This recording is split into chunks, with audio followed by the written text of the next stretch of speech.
Hello and welcome! I'm Jamie. And I'm Steph. And we are your hosts for the Star Trek Deep Space Nine Parmak cast. Parmak, of course, being the Klingon word for love. Because on this podcast, we believe that love will save the world. And that the Deep Space Nine crew are all in a massive, polyamorous relationship web. Hey, that too.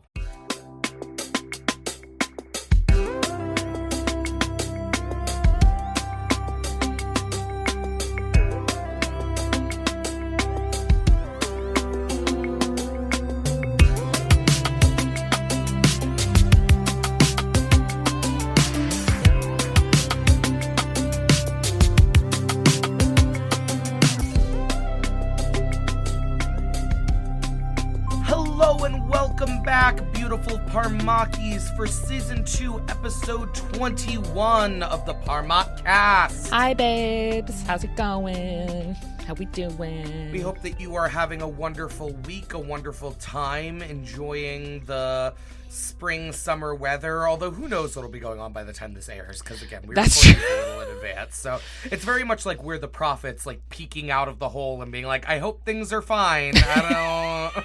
Because we can't really do anything about it. I mean, we could, but we won't. Yeah, if it's not, there's not much to do. Yeah, not from 4 weeks in the past where we are. No, tragically. Hopefully, where you all are, things are, you know, good. As good as they can be in as good as Trump's things can America, be in Trump's world. Yeah, in 2026. I hope that by then we have all drowned in the Washington, D.C. reflecting pool. And then we never have to hear about it again. Exactly. The episode that we are here to talk about today, similarly politically charged to our opening, the Maquis Part 2, continuing last week's two-parter. Too Maquis, too furious. Jesus. Exactly, Steph, exactly. And they are Maquis and they are furious. They are, I was going to say they are pretty angry, so it's not an entirely inaccurate description. No, and rightfully so. They've drawn a pretty short straw in the whole galactic politics thing. Straw drawing situation. What did you make of this, our second part to the story, Steph? I enjoyed it as the conclusion to last week's episode. I found this one actually harder to stand on its own than the first part. Yeah. I felt that way as well, I think. Yeah. Do you want to talk a little about sort of what that looked like for you? I don't know if I have specific, details. It's a lot more sort of, okay, now we're going to do action. And I'll talk about this during the episode, but I wish there had been a little more sort of digging into the political side again. Like, we got a lot of that in the first episode, and then it was lighter in this one. Yeah, they definitely sort of front loaded it. And we've talked about that before as Deep Space Nine and Star Trek generally has a model that really works for it, where in the first half of your story, you raise a lot of really, really interesting questions, and then rather than trying to answer those questions, you sort of in the second half pivot towards more of the personal and following more of the characters' journeys rather than trying to answer big questions that you're definitely not going to be able to answer in a 44-minute episode. Yeah. And I think that this was a good example of that format. But you're right, there was something that was a little bit unsatisfying. I guess maybe just after how long and how much we spent thinking about all of these complex political tensions last week, to sort of have them, I don't know if fizzle is an ungenerous way to describe it, but fizzle a little bit in this episode. Yeah, I could see why that didn't leave, maybe the taste you were hoping for. Yeah, it wasn't bad, but it wasn't everything that I would have wanted it to be, I suppose, is the official review. I think that is a very fair official review, especially without getting in deeper, which, we have to wait on doing. Yes. Thank you. How about you, Jamie? I felt very similarly. I think I enjoyed the relationship stuff that we play with in this episode, the character stuff. And there is some of that political tension that carries over. But again, it felt like there was just a lot of really big questions raised in part one, and no one is expecting you to answer all of them or even try to answer all of them. But I think, we could have used a little bit more of that. I would say that the balance was ever so slightly off, and it's a pretty small criticism in the grand scheme, because I would say overall this is a pretty effective two-parter. Yeah. But, you know, especially whenever you're stretching a story out over multiple episodes, pacing issues are gonna crop up, and how you respond to them, you know, very much ends up defining your show. And I think that in this one, at least it didn't feel like a slog or like we were rushing. Yeah, you know, I agree. I agree. How the pacing felt in the moment was strong. It's just you get to the end and you're like, well, hang on. There was some other stuff, but all right, whatever. But roll credits, okay. yeah, exactly. And, you know, the nice thing about this show is that unlike TNG, you know, you can be, like, reasonably certain that this stuff will come back at some point, and it will in different ways. We simply love a serialized Star Trek show. Yeah, this is not the last we will see of the Maquis. This is not the end of their story. But it is a fun way to start it off. I agree. And with that... what flavor would you say we have here for our episode this week, Steph? I am going with the similar one that I said last week, just fun for the whole family. I think we got everybody here. Everybody's doing some things. Everybody has a little part to play. Yeah. That's fair. For me, this one felt even more... fuck, Dukat's here again than the last one. It's very... He is... Poochie in this episode, where it's like every time Dukat's not on screen, all the characters are like, where's Dukat? What's he doing? And part of that is because he gets kidnapped, so there's that, and it's like a central plot point. But he feels much more energetically central to this episode, and so I was like, this feels like it really hits that. And then again, we got the horrors of war. Oh boy, the classics. Yeah, exactly. All right. Well, with that, let's go ahead and dive right into our episode recap and discussion. Let's do it. Today's episode, as I said before, The Maquis, Part 2, was directed by Corey Allen, with a teleplay by Ira Stephen Bear, and a story by Rick Berman, Michael Piller, Jerry Taylor, and Ira Bear himself. Released on May 1st, 1994, a Sunday, the same day that our last episode was released. So they were released back-to-back. Back-to-back, parts 1 and 2, baby. I know. They didn't have to wait a week like you guys did. So maybe we are just moving backwards as a society. Well, this is why we can't have nice things. Well, we pick up right where we left off last time, with Sisko, Kira, and Julian held at phaser point by the Maquis, seemingly led by Cal Hudson. Cal teases Ben at his reaction to seeing him there, and Ben says he hardly recognized Cal without his uniform. Cal sadly tells Ben that it's been feeling a little tight recently, handing his folded-up uniform over to Sisko. And I love that he brought this with him just for this dramatic-ass moment. That's so good. Yeah. There is no reason for him to have this, like, tucked away. Just on him, yeah. Except for the drama. And there are several such moments throughout this episode. And I love it every time. And we are here for the drama, always. Mm-hmm. Benjamin tries to reminisce with Cal about their earliest days in Starfleet, but Cal is steadfast that he's found an even better cause in the Maquis. Yeah, and there's something interesting to me in his choice of words here. Like, Hudson, after all, wasn't a resident of the DMZ colonies, as far as we know. He was sent here by Starfleet.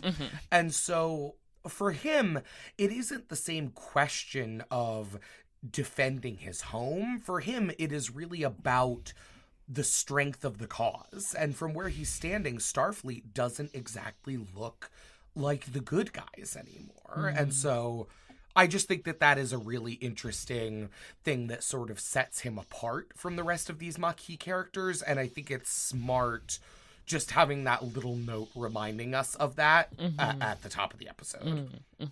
Well, Hudson can't understand how the Federation could turn its back on the settlers' struggle, and tells Ben that he can't do the same.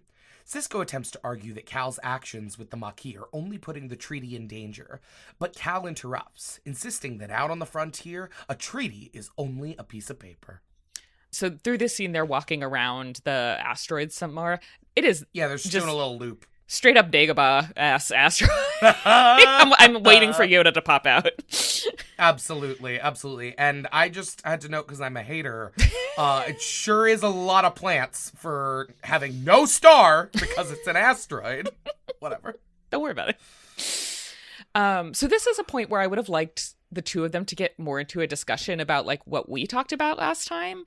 It's basically the same argument they were having before, only now we know Cal is leading the Maquis. Like that's the only thing that's changed. And the talking points they're not updated at all. Like we don't go any deeper into it. And I really would have liked a bit of a deeper dive into like the politics and the messiness of it. I think that would have been really interesting. Yeah, that's a great point. This is not necessarily adding anything new other than that like the stakes have been raised. And so I do think it's interesting how this scene puts Benjamin on his back foot, but it would have been so much more interesting, you're right, if we could have really dug into that a little bit more. And I wonder if it's just like, at this point, Cal is done talking with him about this. True. Yeah, he's like, I'm not making any more further arguments on this topic. Right. But like, I mean, it would have been more productive, perhaps, if they had sat down to talk about it now, rather than before, when it, is clear to us now that Cal was not being fully honest with Sisko about his relationship to the conflict. But it almost seems like now that he has like revealed the truth to him, it's like, all right, now we're past talk. Sorry. Yeah. Well, Sisko pivots, demanding the return of Gul Dukat. Hudson tells him Dukat is being held elsewhere and angrily accuses Ben of siding with the Cardassians against him. Ben offers that he and Cal could work together to prove that the Cardassians were using the bokk'nor to smuggle weapons, but Cal turns him down, saying that even if they could prove it, the Federation still wouldn't do anything. Hudson insists that the Cardassians have hurt too many people to go unpunished, and Sisko accuses him of caring more about revenge than about peace. Yeah, and there's a little moment here where Cal tries to convince Ben to let them use the station as a maintenance facility for their ships, and I wonder if he actually thought that he stood any real chance of convincing Ben here, or whether it was more about being like, see, that's how ridiculous you sound to me when you ask me to stop what I'm doing. Like, because it is, like, of course, like, he says that, and it's like, well, obviously Benjamin's not going to do that. Yeah. Like, you don't have...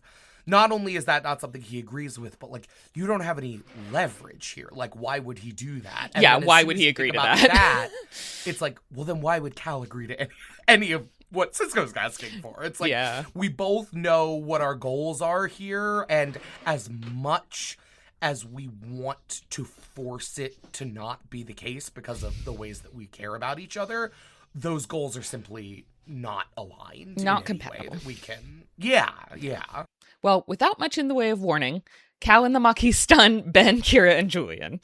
Hudson tells the rest that they should leave as quickly as they can, because knowing Sisko's temper, he doesn't want to be there when his friend wakes up, which That's is so valid. Funny to me, of like, I'll stun him in the back, but I'm not going to be here to face his wrath when he gets up. Let me tell you no right consequences now. For me, thanks. And we get our theme song. When we come back, Starfleet Admiral Nechayev is waiting for Sisko in his office when they all return to DS9, and Dax informs him that a legate Parn of Cardassian Central Command will be arriving soon as well. And this episode marks Admiral Nechayev's first appearance on Deep Space Nine, having previously appeared 3 times on The Next Generation, beginning with the famous episode Chain of Command, where Captain Picard is captured and tortured by the Cardassians. While never stated specifically on screen, the pattern of her appearances across both shows would seem to indicate that Nechayev is in charge of matters related to the Federation Cardassian border, and so that's why she was working with Picard on that mission, and that's why she's the one that Sisko is reporting to here. After throwing some shade at Odo for no good reason, asking Ben if he wouldn't prefer a Starfleet officer heading up his security team, Nechayev decries the Maquis as a bunch of irresponsible hotheads. And I just said, wow, suck a dick, Admiral! What the fuck has Odo ever done to you? So true, so valid. This is just how Starfleet admirals roll. They like walk into a room, find the most lovable person, and are like, fuck that guy. Literally. I also, last time I talked about it would have been nice to see sort of the Federation's side and like the response. And so I think now we are getting that. Yes. Yeah. The way she's just like, they're a bunch of fucking idiots. Like, right. I'm like, okay, now I am kind of annoyed with the Federation. Yeah, I see your point. She provides a valuable sort of like voice for that perspective. Yeah. And I think irresponsible hotheads is such an interesting and specific thing that she calls them, because it almost is like, it's like they're like doing like illegal street drag racing or something, like not like engaged in like a heated military conflict for their lives. These kids and their drag racing and their graffiti. Yeah. It feels very sort of out of touch in a way that is very interesting with everything else that we've been juggling politically so far, especially if this is supposed to be the Federation's like main bitch for dealing with the Kardashians, right? Yeah. Yeah. You would think she has no idea what's up, actually. Yeah, like a better read of the situation, but no. Mm-hmm. Well, the Admiral asks Ben what Commander Hudson made of the Maquis, having lived among the colonists, but Sisko only tells her that he'd have to ask. Nechayev orders Ben to reach out to the Maquis to talk, to remind them that they're still citizens of the Federation and should be willing to listen to reason. And I fucking love Benjamin's line delivery here. As she leaves, he mutters under his breath, "Establish a dialogue. What the hell does she think I've been trying to do?" She's like, yeah, you've just been sitting on your hands. And it's like, no, I don't think so, actually. Oh, I should try talking to them. Oh, what a brilliant idea. If only someone had suggested this Admiralty before. What would we do, truly? This is just upper management in a nutshell. Yeah. Oh, Lord. So here we have the question of citizenship that we brought up last time. Oh, yeah. Mm-hmm. So Nechayev says they are still considered citizens of the Federation, which I think is interesting from, like, the treaty point of view. Yeah.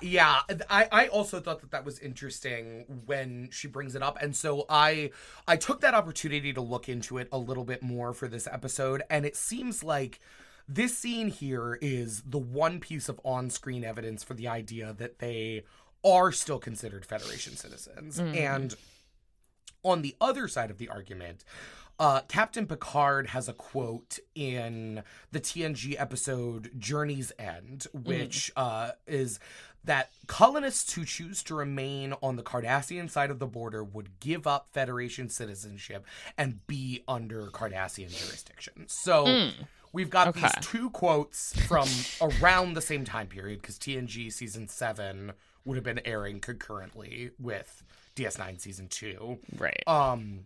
But to maybe overanalyze this a little bit. It feels like Nechayev is speaking to the issue of culture. That because these people grew up as Federation citizens, they would possess some kind of inherent rationality that she associates with the Federation's culture. The idea that people who live and grow up and hold these Federation ideals should be open to, compromise and the greater good and all of that kind of stuff.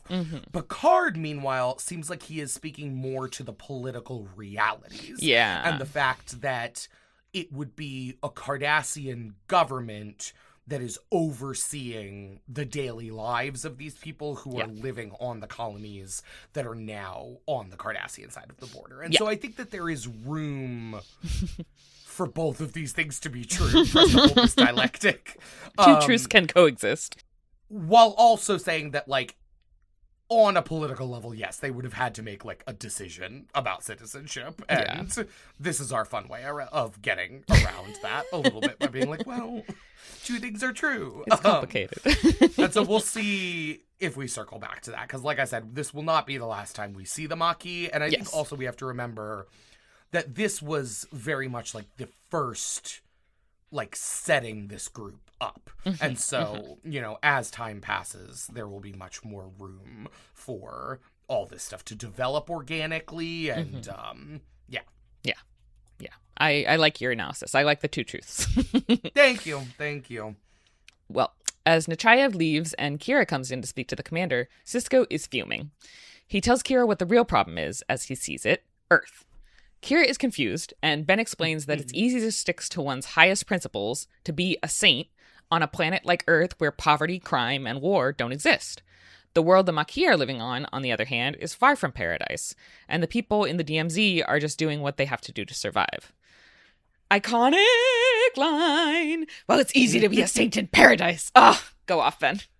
King. Yeah, this speech is extremely iconic, especially, like, I feel like it's one of those Benjamin lines where, like, when you think of him, you think of, like, his tenor and his tone as he delivers, like, well, it's easy to be a saint in paradise. Yes, you know? yes. Classic Ben. And I also love how completely confused Kira is throughout this whole thing, namely because she was not in that meeting, so she has no idea what they're talking about, but she is completely along for the ride, and I love that about She's her. on board. She's like, yep. Sure, tell me, what's the problem with Earth? Go off, King. Like, much like ourselves, we're like, yes, we're on board. Yeah. Well, Kira tells Ben that she agrees completely, and Sisko is grateful that at least someone seems to understand the impossible situation he faces.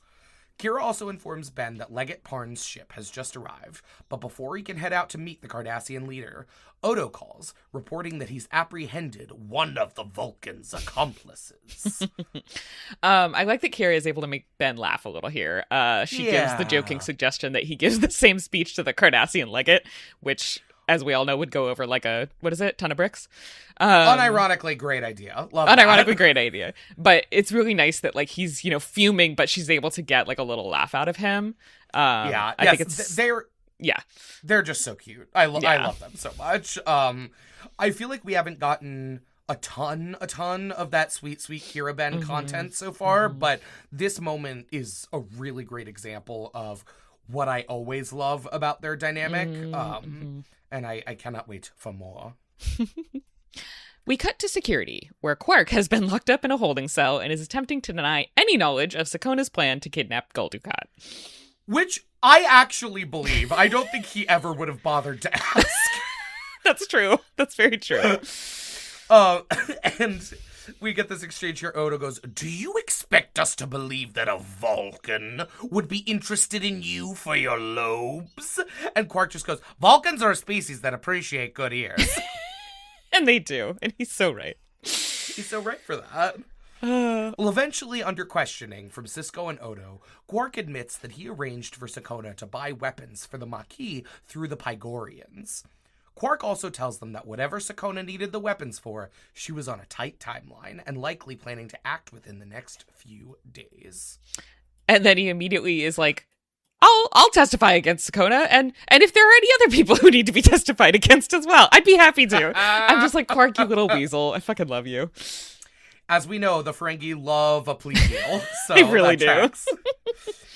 Also, as they're going to leave, Odo asks, "How long do I keep him here for?" And Sisko stops, thinks about it for a second, and then with the most casual tone you can imagine just goes, "Forever," and walks off. And this got me so good, I nearly did a cartoon spit take. It was so fucking funny. Worth it. It's a great line. As Sisko leaves security, Kira approaches with the Cardassian legate Parn in tow, who says he must speak with Benjamin urgently. As Ben tries to explain they're doing everything they can to find Dukat, Parn cuts him off and tells him not to bother. Apparently, the Central Command has discovered that Dukat was leading a small group of misguided officers in smuggling weapons to the demilitarized zone. Yeah, him? Oh, we don't give a fuck about him. Leave him to die. Literally. He's like... Absolutely killed me. Fuck him. Fuck that guy. It's always so fun because Dukat is, from the beginning, and will continue to be in a lot of ways, our primary insight into Cardassianism, like into the entire Cardassian worldview. He is our primary portal through which we view that. And one thing that is just simply never not the best, is getting faced with the difference in how Dukat sees himself and his role in Cardassia society versus how the rest of the people see him, and particularly his superiors, who are always just like, oh my god. This fucking guy. This fucking guy. I thought we sent him off to bother Benjamin again. Like... Why is he in my office? God damn it. Well, neither Sisko or Kira are buying it, and Sisko concludes that the Cardassian Central Command has been arming their colonists. Cal Hudson was right. Also, as he's departing, as the legate is departing, Ben's like, I hope you'll take the time to enjoy the station. And just bitchy Ben is so good. I love him so much. Yeah, he has spent 2 full days with Dukat at this point, and he really does not have much capacity to shove it down anymore. And I love that. We love to see it. We do. We really do. Later, Dax delivers a report that 3 Federation citizens have been killed on Hakton 7 in a retaliation for the destruction of the Bakhdor, providing the perfect excuse for another Maquis strike. In the meantime, Chief O'Brien has been working on backtracking the warp trail of the ship that took Dukat, identifying several M-class planets the ship passed and could have dropped Dukat off on. Sisko immediately departs aboard the USS Rio Grande to rescue Dukat, along with Bashir and Odo. Kira doesn't understand why he would go after Dukat, when at this point, even the Central Command doesn't want him back. Seriously. She tells Ben that leaving him at the mercy of the Maquis would be exactly what Dukat deserves. Ben replies simply that the Central Command wants him dead. That's reason enough for us to want him alive. Yeah. And I love this insight of, like, Ben the politician. He doesn't like playing politics, but he gets it. And it's still hard, I think, for Kira to look past her own anger at the Cardassians, which is so valid, and Dukat in particular, which, again, so valid. It's hard for her to see a bigger picture of, like, yeah, why do they want him dead? Like, why do they not give a fuck? Yeah. No, I think that is a really great observation. It's just, like, way too convenient for the Cardassians to now be cool with the Maquis killing Dukat. But you totally get from Kira's perspective, it's like, hey, at least he's dead. And it's so fair. Weird hill to die on, but hey. Meanwhile, on one of the Federation colonies in the DMZ, Sakona is trying and failing to establish a mind meld with Dukat. And I do have a lot of curiosity about whether mind melding is like a technique that all Vulcans would be taught or would be familiar with, or if it's like a specialized skill at all. Because, I mean, I think it would make the most logical sense for it to be more of the latter, but most Vulcans that are actual characters in one of the shows seem to know how to perform a meld. And so maybe it is just something that they all learn growing up, like knowledge passed from parent to child. I think that there is still probably, though, a pretty wide range of skill and ability across Vulcans because, like, and I don't say this to knock Sakona, but I have a hard time imagining Spock having this level of difficulty getting into Dukat's lizard skull. Like, for him, it always seemed fairly easy. I mean, he mind melds with, like, the V'ger probe, for fuck's sake. He also, at points, mind melds with a wall and the Horda, of course. Classic. Right. So Spock, actually, there's a great, I think it was a Tumblr post that I saw long ago that was like, in Vulcan culture, the mind meld is very like sacred and like only performed sometimes. And then Spock's this like wild and out guy over here just melding with fucking anything. And I really liked that vision of Spock. Just fuck it, I'll meld with that. Yeah. Sure, why not? That is a really great vision of Spock, and I love that as sort of like the canon of just like he's doing whatever the fuck he wants. Like the rest of us don't play like that. I don't know what he's on. I love, that Spock is always kind of the out there Vulcan, and people are like, Vulcans are like, you're fucking wild, and humans are like, why are you so repressed? Like, right. And he's just like da da da da da da. Yeah. It's so good. It does make me think though. I wish.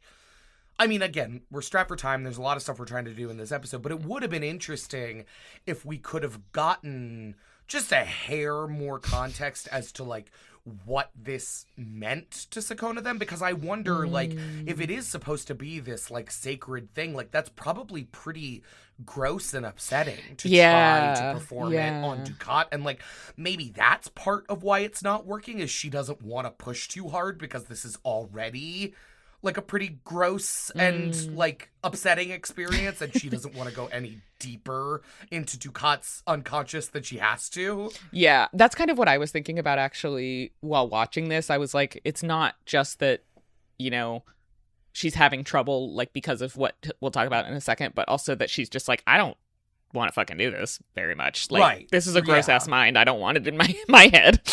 Yeah. And hard to say how much that would, like, contribute or not. And, it would have been nice to get something. A little something, whatever. Yeah. Oh, well. Well, Dukat attributes this to his phenomenal mental discipline and boasts about the superior Cardassian methods of extracting information, which I think that we could definitely take as a compliment. Dukat continues to taunt the Maquis, claiming that they lack the resolve to do what needs to be done, and even laughing out loud at the idea that the destruction of the Bacnor disproves this. Sakona jumps in, agreeing that on the whole the Maquis lack the Cardassians' gift for inflicting pain, nor would they want it. Amoros loses his patience and comes down to continue Dukat's interrogation himself, when suddenly Sisko arrives, flanked by Bashir and Odo. Sisko doesn't want to get into a firefight, preferring to work together with the Maquis to uncover the Cardassians' plot, but Dukat forces his hand by taking a swing at Sakona and causing the Maquis to open fire. Yeah, and far be it from me to ever say anything positive about Dukat, ever. But while Sisko is trying to negotiate with the Maquis, he just keeps groaning out loud like a bored kid who was ready for recess an hour ago. Like, shoot them! Why are you wasting time? Shoot them! And it's extremely fucking funny. It is very good. Also, Odo uses a new thing, which is gooey whip arm! Go action gooey whip arm! I wanted an Odo action figure where the arm is just silly. Oh my god, yes. Yes. Like, why do we not have that? Come on, Paramount or whoever. Get on it. Get on it. Odo places the Maquis under arrest, but Sisko allows Amoros to go free with a message to Cal Hudson that he hasn't told Starfleet anything yet, and that it isn't too late to settle things peacefully. Ben adds that he still has Hudson's uniform, and that he can have it back whenever he wants. And yeah, this is starting to feel very in the X-Men tradition of these two old men are getting divorced and making it everyone else's problem. Like, why are we having this lengthy speech about returning the clothes that you left at my place mid-firefight? Extremely Erik and Charles energy. Later, back on the station, Dukat has been given a set of guest quarters and is just sitting down to eat when Ben arrives to check on him. Dukat asks about the fate of the Maquis prisoners, and Sisko tells him that they'll be tried for their crimes under the Federation Code of Justice and released if acquitted. Dukat says he finds this barbaric, and tells Ben that in a Cardassian trial, the verdict is always known beforehand, and it's always guilty. Mm-hmm. When Ben asks about the possibility of mistakenly trying someone innocent, Dukat replies plainly that Cardassians don't make mistakes. Oh, sure, fucking sure. Whatever. Dukat is curious as to why Starfleet came to get him rather than the Cardassian forces, and Sisko explains that Legant Parn told him he was responsible for smuggling weapons into the DMZ, and that if the Maquis didn't execute him, the Cardassians would. After a comforting trial, I'm sure. Bitchy Ben! Incredibly satisfying, if just for a moment, to see the truth dawn on Dukat that he is just as expendable to his superiors as his officers are to him. So good. So good. Dukat, however, doesn't seem surprised at his having been made a scapegoat, mentioning he predicted his relationship with the Central Command would go downhill after the end of the occupation. Of course, it's always Bajor's fault somehow, isn't it? Everything bad in Dukat's life. It's always those fucking Bajorans. And their meddling dog. Sisko realizes that Dukat really didn't know about the plan to smuggle weapons to the Cardassian colonists, and when Dukat offers to help him stop the smuggling in exchange for Ben's help in stopping the Maquis, he accepts. And I really love how this episode really starts to expand our view of Dukat, who he is as a man, as a complex three-dimensional character, while also not at all rehabbing his character from the disgusting evil prick that he is at heart. Like, complicated and good are not the same thing. Yes. And I really enjoy that with Dukat. Yes. Yeah, I think he's one of my favorite characters to watch, even though I hate him. Like, he's the worst, but he's fascinating, you know?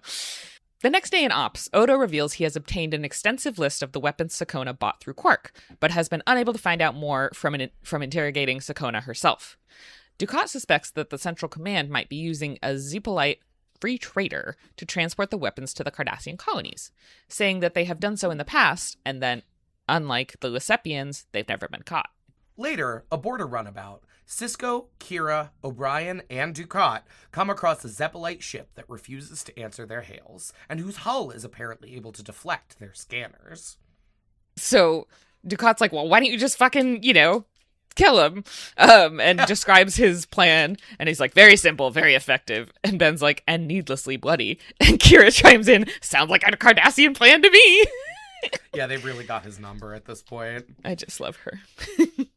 Well, O'Brien fires a warning shot off their bow, and a trader named Drofo Awa finally hails them back, claiming to be carrying 5 kilotons of Regrian wheat husks. That's a lot of wheat husks. Sure is. After Sisko fails to convince the trader to let them search his ship, Dukat interjects, using his authority and force of personality to intimidate the man into lowering his shields. Looking far too pleased with himself, Dukat returns to his seat. So, when he does, Ben smiles. What do we think about that moment? Like, because that felt a little strange to me. Yeah, that's really fair. Yeah, he has this little, almost just tugging at the edge of his lip smile at this. And I was really glad you raised it, because it feels like something important to talk about.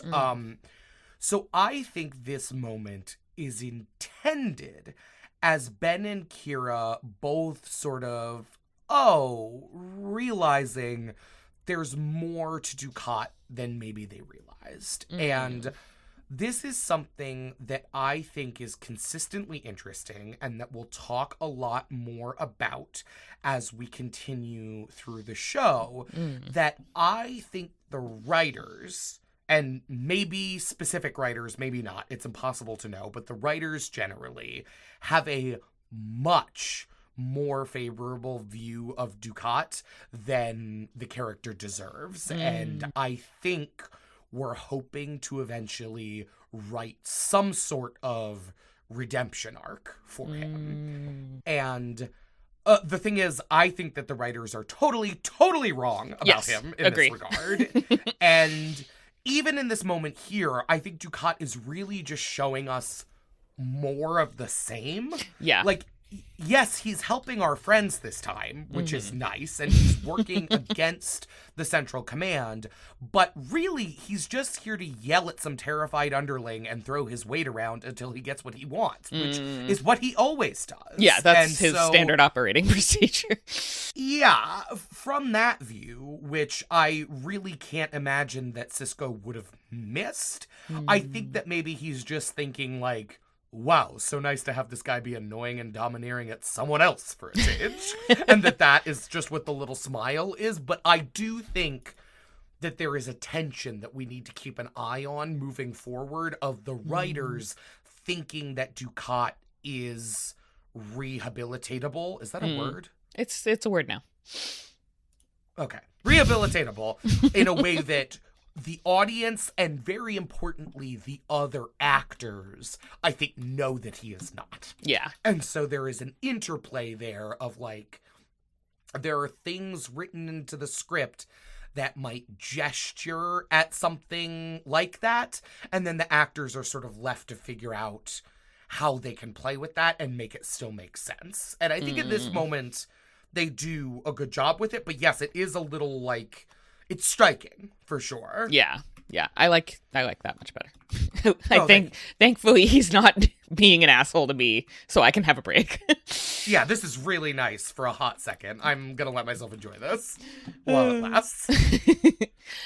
Back on the station, Quark and Sakona are now sharing a holding cell, wherein Quark attempts to explain to her why her position with the Maquis is illogical.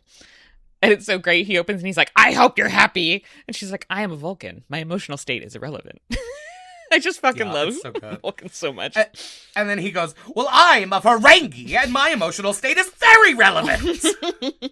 I really can't with these two. They need their own spin-off. Like, first Star Trek sitcom, perhaps? Yes. There's potential here. There is.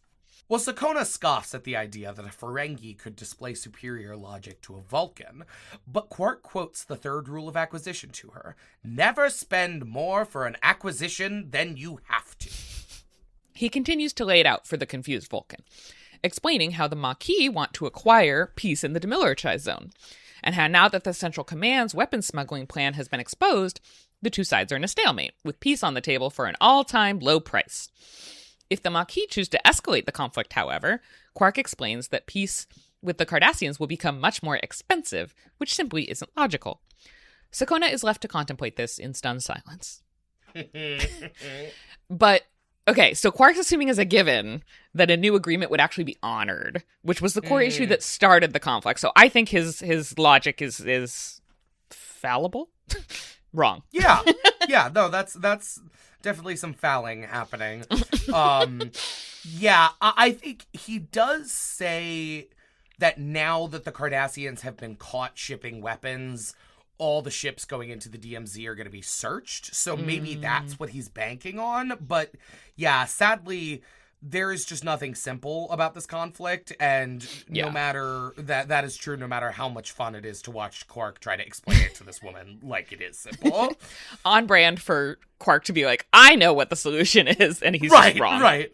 In contrast to usual, though, it's not, give me money. Everything will be fixed. So you got to give him props for that one.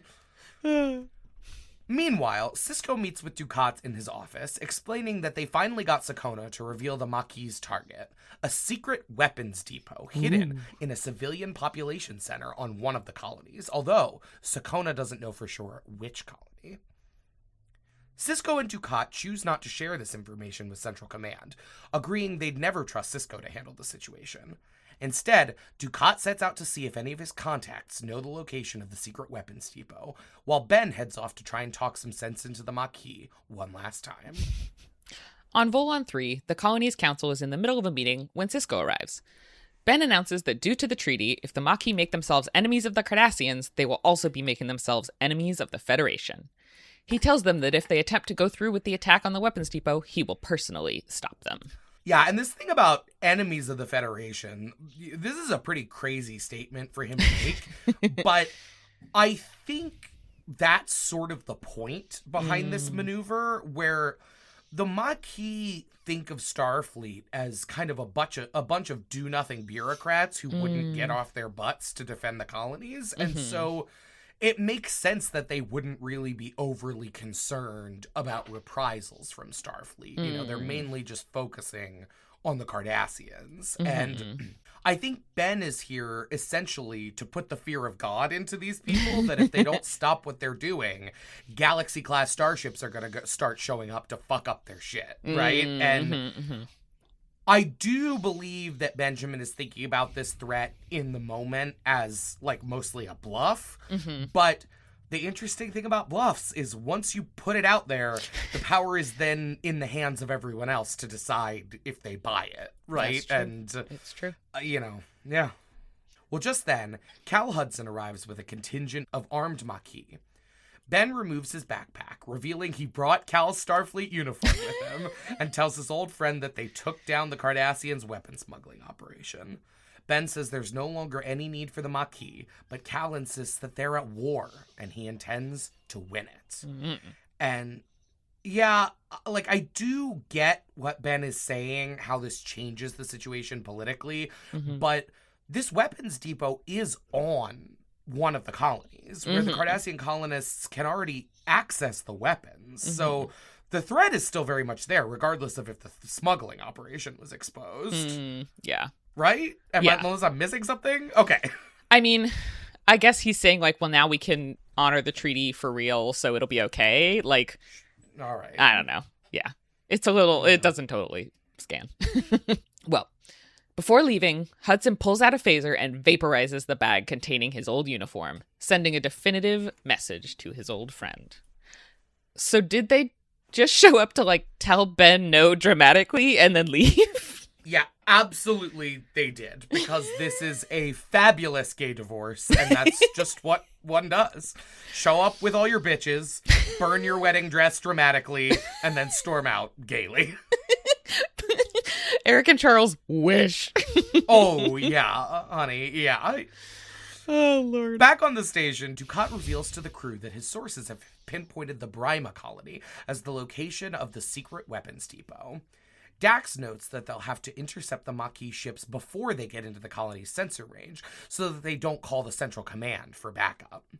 O'Brien notes that, treaty or no treaty, if the Maquis attack a civilian target, the Cardassians will have to respond, and they could soon be thrown into a full-scale war.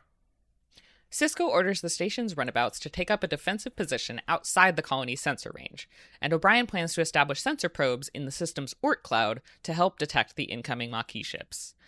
Ah yes, the Oort cloud. A thing we've totally heard of before. Completely. It comes up all the time. Yeah, I was so struck by the way that he was just like, that's something you should know what it is, that I did look it up, and it is a real theoretical astrometric phenomenon. Astronomical. I really can't words today. Wow. It's a real theoretical thing in space, so we don't know if it's real or not. But I guess presumably by the point of the 24th century, we do. We know. We know now. Ice detritus that surrounds a solar system. Oh, okay. Like pieces of ice crystals and stuff like that. And I guess at some point, some Danish guy named Oort was like, I bet that's there. And everyone was like, we'll have to see. And we're still waiting. Fascinating. I was wondering where Oort came from. I'm like, is it like an acronym? Like, nah, what's the vibe here? Guy. He's just a Dane. Classic Danes. Well, the crew tries to clarify how far they should be willing to go to stop the Maquis, and Sisko is clear. They'll try to stop them with words, but if the Maquis shoot first, his people have orders to shoot back. And I know it's probably just a time issue with all the Dukat and Hudson stuff, but I do really wish that we got some more Kira in this episode. I feel like her conversation with Ben towards the end of part 1 was such a standout, and it's just hard to imagine that she wouldn't have something to say about being given the go-ahead to fire on and potentially destroy the Maquis like that. Yeah, that's fair. It's definitely fun with the whole family, which means we don't get as much from everybody. Yeah. Which can be, just not enough hours in the day. Truly. Not enough 44 minutes in the episode. Right. Later, the crew deploys the runabouts along the edge of the colony's sensor range, with Ben and Dukat taking the Rio Grande, Kira and Dax on the Orinoco, and Miles and Julian on the Mekong. All the gay couples assemble! This fucking killed me. Oh, happy Pride. Happy Pride. I literally was like, okay, we're doing couples ships. Love that. It's literally so funny. Oh my God. Well, as the two Maquis ships approach, Benjamin hails Cal, asking him to stand down. Hudson only asks for Ben not to make him open fire on him. The Maquis ships attempt to make a run at the depot, but the Starfleet runabouts successfully grab them in a tractor beam. The Maquis ship fires phasers, managing to damage the tractor beam emitters and free themselves. The Starfleet runabouts are forced to return fire, and the second Maquis ship takes a critical hit to its engine. Determined to even the odds, Cal's ship fires on Dax and Kira, landing a direct hit on their navigational system. O'Brien and Bashir break off to help them, leaving just Sisko and Hudson left in the fight. Eventually, the Rio Grande takes a bad phaser hit to its engine core. The Maquis ship, on the other hand, has lost all weapons, and Cal is left with no choice but to flee. Ben hails the Maquis ship and pleads desperately with Cal not to go, reminding him of all that he'd be leaving behind and all the dangers he'd face. I love Cal being like, tell Starfleet to send someone else next time. It just doesn't feel right, us fighting each other. This line, it feels like it really speaks to that relationship that Cal doesn't even begrudge Ben for doing what he has to do, right? He just wishes that next time, whenever that is, someone else could do it instead, because this feels fucking terrible. And it just struck me as like a really beautiful human moment amidst all of this. Well, despite all this, Cal is set on his path, telling Ben that he's going to miss him and terminating their call. Over Dukat's strenuous objections, Sisko allows Cal to retreat, unwilling to kill a good man for defending his home. Dukat expresses his disappointment, and Sisko curtly tells him that he won't lose any sleep over it. I love that he physically shoves Dukat back in his ship. He's like, sit your ass down! With one arm, too. And then Dukat has the audacity to be like, I thought you were strong, Commander. And he means, like, mentally strong. Yeah. But it's like, man, this guy just put you in his place with one arm. I would keep your fucking lizard mouth shut if I were you. Back on the station, Ben confides in Kira after reading a message from Starfleet thanking and congratulating him for his good work. That was nice of them, I guess. I guess. Kira agrees that Ben deserves credit for stopping a war, but Sisko wonders whether this is true or if he has only delayed the inevitable. And I love this shot of Ben sitting in his office after Kira departs. Like, the window is large behind him, and he's sitting alone and contemplating. Yeah, it's time to be contemplative. Great shot. That's really good. And it's a great way to end our episode as we roll credits. That was a fun one. I enjoyed the ride on that. I mean, I know we sort of talked about some of our issues at the top, but overall, I think it's a winner. It's definitely in the, like, you know, if it's a scale of 1 to 10, it's definitely higher than 5. Yes, I agree. Half, you know. Yes. I don't know what else I'd give it beyond that, but I enjoyed it. Me too. Yeah. All right, well, do you want to get into our final analysis, Captain Steph? Why not? Let's do it. Really bite down on some of those themes. So like we said, it's not super strong. However, I think it's so important as, like, kind of the thesis statement of Deep Space Nine in many ways. Like Ben's speech about, you know, it's easy to be a saint in paradise. That's very much about what DS9 is, right? And we talked about that in the beginning of, you know, back in our, like, pilot episode about, you know, what if you're not in paradise? What is the reality of, you know, trying to have a utopia, but then interacting with other, you know, cultures that are not, and then the difficulties of, you know, sure, it's easy to do on one planet, but, you know, realistically, there are going to be some bumps. There are going to be some crunchy moments. So I think that part is really important in terms of, like, Deep Space Nine saying, like, this is what we're investigating. This is what we're really looking at as a show. So I think that part is really good. It's also even really interesting of, like, you're trying to have this paradise, but you also, like, are so insistent on it being enormous and ever expanding. And, like, okay, great. We've had success in, like, locking down, like, Earth and probably Vulcan and, like, Beta Z and, like, some of those other worlds as, like, this kind of, like, post-scarcity utopia, you know, whatever. But, like, is the entire Federation that way? Like, it's just interesting the way that it starts to raise those questions that in the past, like, weren't really considered interesting enough to linger on. It was like, the Federation's a utopia. Like, whatever. Like, it's perfect. Don't worry about it. Except for when we need conflict for the plot, and then and then it's not. Yeah. Right. But yeah, I don't know that I have too much else to say in the final analysis, honestly. So I'd like to hear your thoughts, Jamie. That's fair.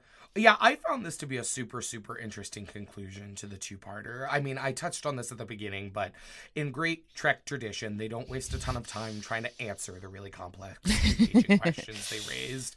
You know, they instead focus in on the human stuff, or I guess in the case of Trek, the personal stuff. The humanoid. Yes, the humanoid, exactly. And this episode is sort of about a relationship triangle between Ben, Cal, and Dukat at the end of the day. I mean, Ben and Cal have this very real relationship based on shared history, mutual respect, and perhaps most importantly, trust. And I think it's notable that trust never seems to be lost between them, even when things happen that the other could absolutely consider like a personal betrayal or a betrayal of that friendship. Ben and Dukat, on the other hand, have this relationship that Dukat is way more invested in than Benjamin is. Far more invested in. Despite lacking any trust or even a hint of affection on Benjamin's side, they are forced together for political reasons. And this leaves Benjamin in a fascinating position to be fighting alongside his worst enemy against his best friend, all the while having to try to convince and reconvince himself that it's the right thing to do. It's almost like the angel and the devil on your shoulder, except the devil is someone you know and trust, and the angel is someone who you are used to dismissing that everything they say out of hand is a lie. Yeah. And like that is a really complex moral framework for the Sisko character to be moving through. I mean, this episode, even more so than the last one, felt very Sisko focused to me. It feels like those three men are really the leads, and he is like, as the point that connects the triangle, like the center of the story, right? I think it then makes for a fascinating ending that neither Ben nor Cal kills the other in combat, doing everything that they can to avoid that eventuality. But they're ultimately still sort of forced to go their separate ways. Their lives just no longer being compatible. And it's sad and it's difficult, but I think that it's really real in a way that lends pathos to this ending, making it not just about the politics, but also about this lifelong relationship and what it means for the next phase of Benjamin's life to have just, you know, watched Cal Hudson fly off into the distance and not go with him. Because there's another version of this story where they fly off into the distance together, right? Yeah. Maybe even with Dax. And so, yeah, I found that really, really interesting. And you know, as always, I think character drama is at its most interesting when our characters are making difficult affirmative choices. And there's a lot of that from all three of those guys in this episode in a way that is, it compels me. It compels me. And I think you're right to be compelled. I really like the way you described that and summarized it. I like that a lot. Oh, thank you. All right, well, with that, if there's nothing else for final analysis, what say we hop over to behind the scenes? Let's take a peek. Why not? You want to take it away, Stefferino? Sure. So apparently, a whole lot of consideration went into Sisko's line, "It's easy to be a saint in paradise." So Ira Bear is quoted as saying that the line was representative of his long-held desire to dig deeper into Starfleet, to see what Earth of the 24th century was really like, and to really examine the paradise that Roddenberry had envisioned, like we were talking about. Bear had apparently wanted to explore all of this on Star Trek: The Next Generation, but was told no. Yeah. And I love that he stuck with it and was like, there'll be the moment for this. And not only was there a moment for it, there was like kind of an entire show for it, as we will get into eventually. He just needed to bide his time, and that patience really paid off. And it sure did. Speaking of our good friend, Ira Steven Bear, his intention was originally to have Cal Hudson die at the end of this episode, but that was ultimately vetoed by Michael Piller, who had regrets about killing off similar guest stars with further story potential, such as Lee Nallis. According to Bear, after watching the dailies, Piller turned to him and told him, "We should have killed Cal Hudson." Which I can certainly understand why, from a place of just wanting to maximize like story drama, why that would have felt like a missed opportunity. But I think that there is something really interesting in both men getting to this at the end of this episode and choosing to go apart from one another, choosing to fly full speed in separate directions. And I think that just leaves the Sisko character in a really, really interesting place that, frankly, if they had killed Cal, I'm not confident that they would have spent the time that I would have felt like that warranted dealing with Ben's grief about that. Yeah, that's so true. Because stacking that on top of Jennifer, like, that would have been rough. And I don't think we were going to spend the rest of the season sitting with that in a way that, you know? But in this way, it's a different kind of loss where it's like he's still out there and yet we are no longer the men who could share each other's life like that, right? So for me personally, I am grateful that was the choice that was made, while acknowledging, like, I can understand why that would have made a big sort of emotional, dramatic conclusion to this episode. Yeah, I agree. I like that they didn't kill him off. This episode features a visual effect where Odo turns his arm into goo, stretches it across the room, and uses it to pull someone off a ladder. This was the visual effects team's first time taking something like this on, and they ultimately had to write special computer software in order to pull it off. Yeah, I really love that one because it's just like, man, the VFX team on Star Trek was just out there, like, inventing brand new shit with, like, the internal components of a toaster oven and a dream. And we salute them. Absolutely. It just really feels like it, like, reflects the intrepid spirit of it the does, series. of the series. Absolutely, I agree. All right, well, with that, let's pivot over to somewhere where we weekly highlight that spirit of intrepidity, our design corner, which is where we talk about the sets, the costumes, the sounds, and overall production design of the episode. What did you have that you wanted to highlight this week, Steph? A couple of things stood out to me in this episode. One was the bottle. I believe it's of yamak sauce, considering it's like a Cardassian thing that it's a Kanar bottle. Okay, I was like, is it yamak sauce or is it Kanar? Because he puts it on the food. No, he's pouring it into a glass. He's pouring it into a glass? He puts Okay. it on the food, though. Okay. Because it comes out like such a syrupy... It looks more like a sauce. I was like, it's very viscous. Yes, extremely viscous. Yeah, it looks like if you took, like, what is that gross alcohol that I used to love to drink in college? Jaeger. And thickened it with flour. Then you would get Kanar. Yeah, but the bottle is beautiful. It's a great bottle. It's a great piece. It's similar, like, it reminds me of, the Vulcan port in the previous episode. Just the design is beautiful. It's got this, like, metallic thing around it going on. I loved it. I loved that design. It really stood out to me. Yeah. That was a good one for sure.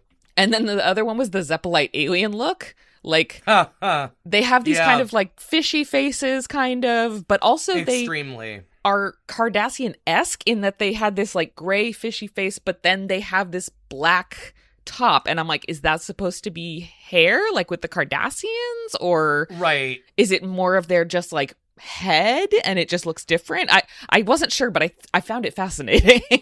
I also thought it was hair, but it's similar to the Cardassians where it's like, what if hair, but we pour all our Elmer's glue into it, and it was also viscous, actually. Yeah, double word score for us on the viscosity. Yeah, there was a lot of mystery wrapped up in that fishman's skull, and we don't have time to unlock all the mysteries, but I agree, it was a fun look for sure. Yeah, those were my money.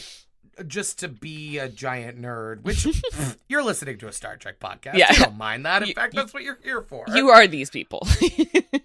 I love the Maquis ship, the exterior and the interior. I know that I have said this before when we've gotten like anything remotely similar, but it's just so fun to see a non-Starfleet Federation ship.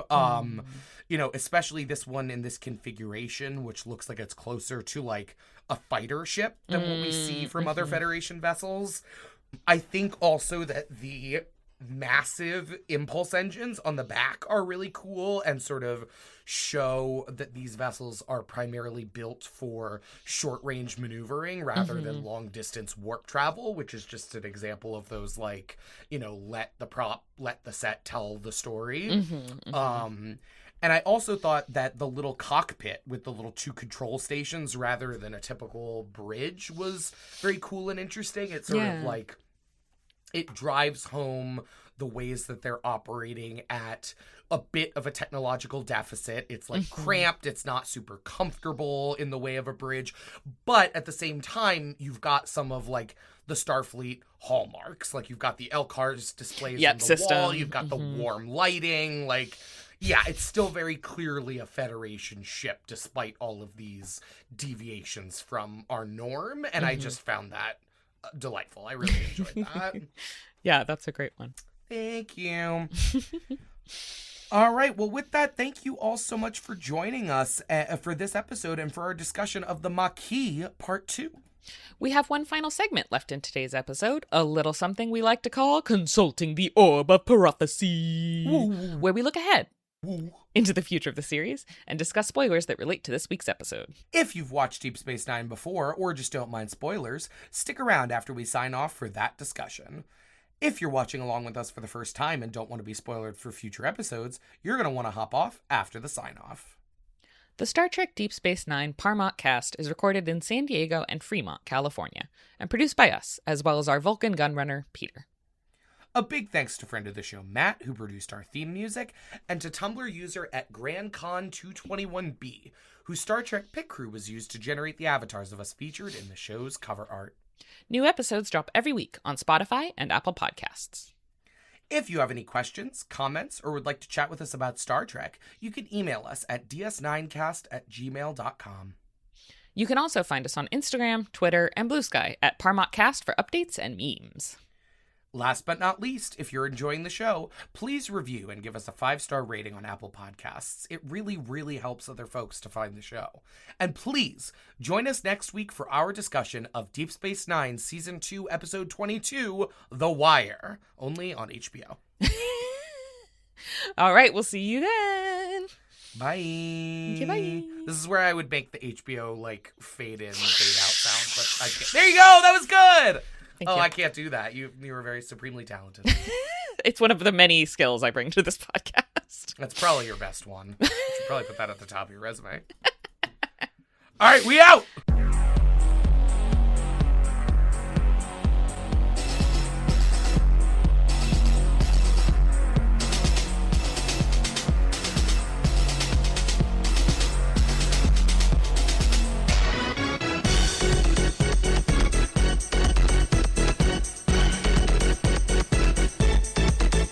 Hello, linear and non-linear beings alike. As much as we love you all equally, today we are here only for the non-linear beings. So get your linear booties out of here. We're here to talk about the future. Everybody in the club getting non-linear. Exactly, stuff. Exactly. In the club, we all non-linear.